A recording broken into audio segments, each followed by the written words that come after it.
இங்க இருக்கிற 14,400 பேர்ல எனக்கு தேவை அந்த ஒரு கூலி, அந்த ஒத்த கூலி.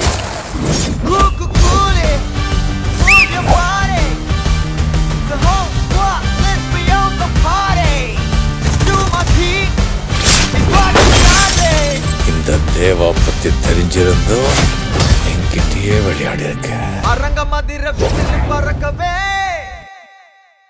அத்தை, நீங்க பயங்கரமான ஆளுன்னு எனக்கு தெரியும். ஆனா இவ்வளவு படுபயங்கரமான ஆளுன்னு இன்னைக்கு தான் எனக்கு தெரிஞ்சது. என்ன வளர்றீங்க?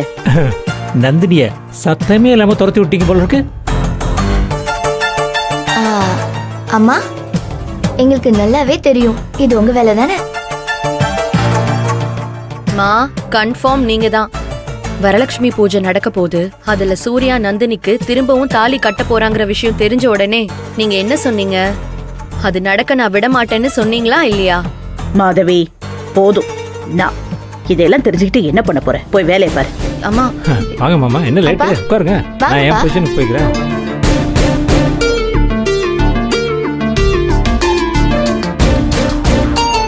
மா, அப்பாவோட ஃபேஸ் ஏன் இவ்வளவு டல்லா இருக்கு? அக்கா, ஒரு போட்டி. அப்பாவோட முகம் ஏன் டல்லா இருக்குன்னு கரெக்டா சொல்லிட்டா உனக்கு 1 கிலோ லட்டு வாங்கி தரேன். அப்ப கன்ஃபார்மா லட்டு எனக்கு தான். நந்தினியே காணோம், அதான் மாமா டல்லா இருக்காரு. இதெல்லாம் ஒரு போட்டியா? என்ன மாப்பிள்ள சீக்கிரமா வந்துட்டான்? டாடி, என்னாச்சு டாடி? நந்தினி ஏதாச்சும் ஃபோன் பண்ணாளா? இல்லடா, இப்போ வரைக்கும் ஃபோன் சுவிட்ச் ஆஃப்ல தான் இருக்கு. டாடி, நான் விஜய் விவேக் கிட்டயும் கேட்டேன், அங்கேயும் அவ போல. அவங்க வீட்டுல பேசலாம்னு நினைச்சா அவங்க அப்பாவுக்கு கால் போகுது, ஆனா எடுக்கல. நானும் சிங்காரத்துக்கு ஃபோன் பண்ணேன், ஆனா எடுக்கல. டாடி, இத்தனை பேர் இங்க இருக்கும்போது வீட்டுல ஒரு ஃபங்க்ஷனை வச்சுக்கிட்டு அவ எங்க டாடி போயிருப்பா? இன்னைக்கு காலையில எந்திரிச்சு வேலைலாம் பார்த்துருக்கா, வெளியில கோலம் கூட போட்டிருக்கா. டாடி, அப்படின்னா அவ இங்க பக்கத்துல எங்கேயாச்சும் தானே போயிருக்கணும்.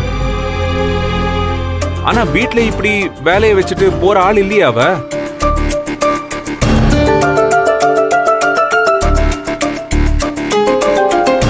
ஆமா, பெரிய கோஹினூர் வைரம் அது காணாம போச்சுன்னு பதட்டப்பட்டு அப்படியே பரபரப்பா 2 பேரும் தேடிக்கிட்டு இருக்காங்க.